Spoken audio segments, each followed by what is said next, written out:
Brennan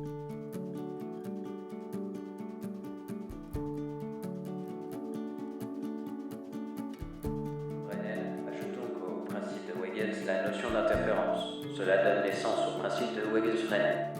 Chaque point P d'une source sigma atteinte par la lumière de la source primaire peut être considéré comme une source lumineuse secondaire, ponctuelle, fictive, émettant une onde sphérique, aussi appelée ondelette, d'amplitude en P proportionnelle à celle de l'onde incidente primaire qui atteint ce point et proportionnelle à l'élément de surface entourant le point P.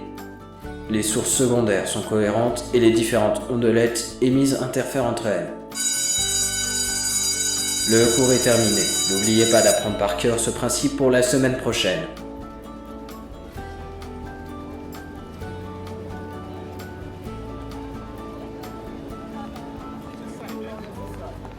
Ce prof est vraiment sympa. Il explique vraiment bien, n'est-ce pas Mathéo?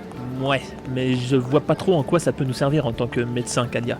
Bah, si jamais tu dois soigner les yeux d'un client, ça peut être pratique de le savoir. Enfin, moi j'ai pas envie d'être exactement dans la même branche que mes parents en fait. C'est vrai, oui. Bon, je te laisse, mes parents m'attendent pour le dîner.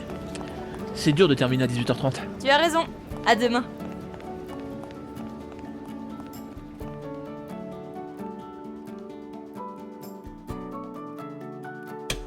Je suis rentré. Ah, fiston viens donc t'asseoir, on t'attendait pour manger. J'ai fait une bonne pizza.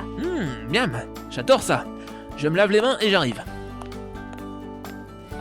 Alors, pas trop difficile les cours? Un peu, mais je me débrouille toujours aussi bien. Hein. Je suis contente de voir que tu y arrives. Je te l'avais dit, notre fils est un génie. Oui, tu as raison. Je m'inquiète peut-être un peu trop. Oui maman, tu t'inquiètes toujours trop pour rien. Mais je peux pas t'en vouloir, c'est normal. Bon, trêve de bavardage, hein, on la mange cette pizza? C'est que je commence à avoir faim, moi. Oui papa, surtout que j'ai encore quelques devoirs pour demain. Et nous, des clients qui vont venir très tôt pour acheter des lunettes. Alors mangeons. Mes parents sont opticiens. Avec un nom pareil, ça peut être que normal. Comment? Ah oui pardon, je m'appelle Mathéo Fondesieux. Mes parents ont eu beaucoup d'humour à ma naissance.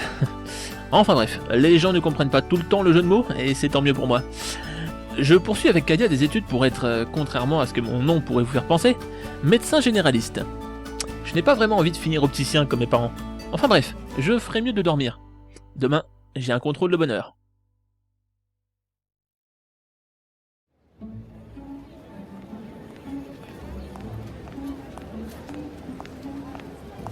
Salut Kalia. Alors, prête pour l'interro sur les muscles du cou? Tu parles, j'en ai mal au cou. Je ne me rappelle même plus des muscles infrahyoïdiens. Bah c'est simple. Il y a les muscles sternocléidiomastoïdiens, sternoyoïdiens, sternothyroïdiens et homoyoïdiens. Oh là là là là, ils se ressemblent tous, j'y arriverai jamais. Je vais vous demander de vous taire, s'il vous plaît.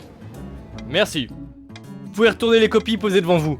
Vous avez 15 minutes. Passé ces 15 minutes, toute copie non rendue ne sera pas corrigée et équivaudront à un 0 pointé.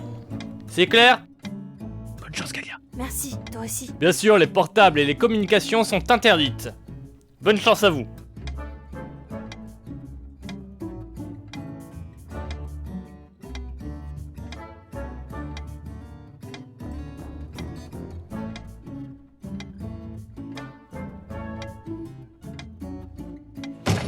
Que personne ne bouge! Comment? Mais qui êtes-vous là? Tu ferais mieux de ne pas bouger et de faire ce qu'on va te dire, mon copain.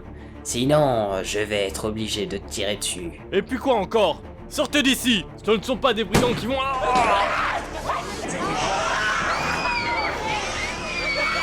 Calmez-vous, on lui a juste tiré une balle dans la jambe.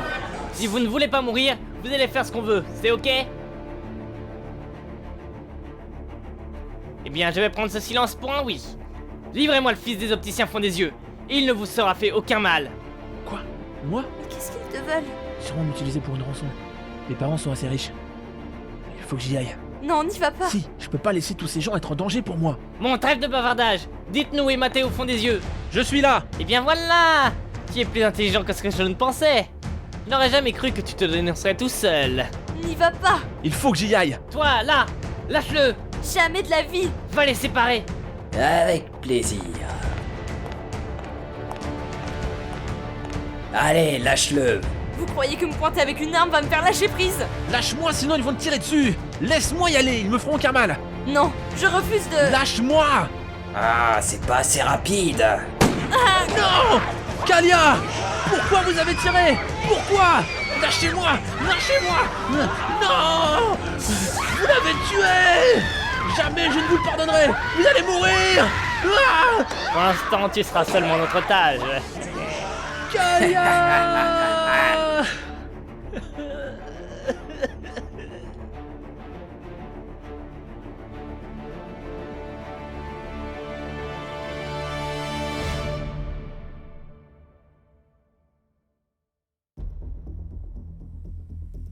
C'est ainsi que je me suis fait capturer.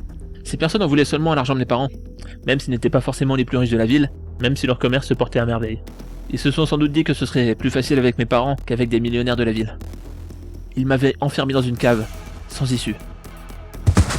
Tu vas rester bien sagement ici. Et n'essaye pas de vouloir ouvrir la porte, car on a mis un explosif dans la serrure, qui explosera si tu tournes un poignet. Le seul moyen de désactiver cette bombe est la télécommande que l'on a avec nous. Alors sois patient, et prie pour que tes parents payent la rançon.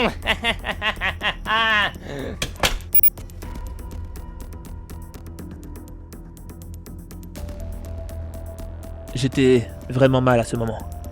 Faut dire qu'ils m'avaient frappé pour que je les accompagne. Mais cela n'allait pas m'empêcher de tenter une évasion. Ce qu'ils ignoraient, c'est que j'étais aussi très bon en électronique. Je me suis traîné tant bien que mal jusqu'à la porte.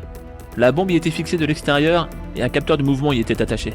Ma seule solution était de couper le fil qui permettait à la bombe d'être contrôlée.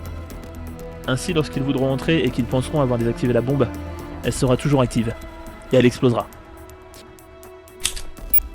Moi, je n'aurais qu'à me mettre à l'opposé de la porte, à moitié barricadée. Et la bombe ne devrait pas me toucher, au vu de sa taille et de son contenu. J'étais très mal en point, ceci dit. Et après m'être préparé, je me suis posé derrière la table levée devant moi, et je me suis évanoui.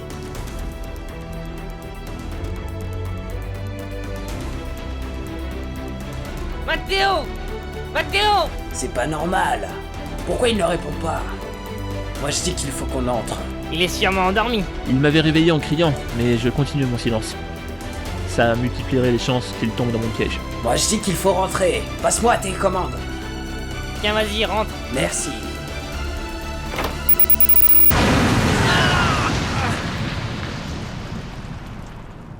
Malgré que la table m'avait protégé, un éclat de la porte en bois avait ricoché sur le mur et était venu se placer dans mon œil gauche.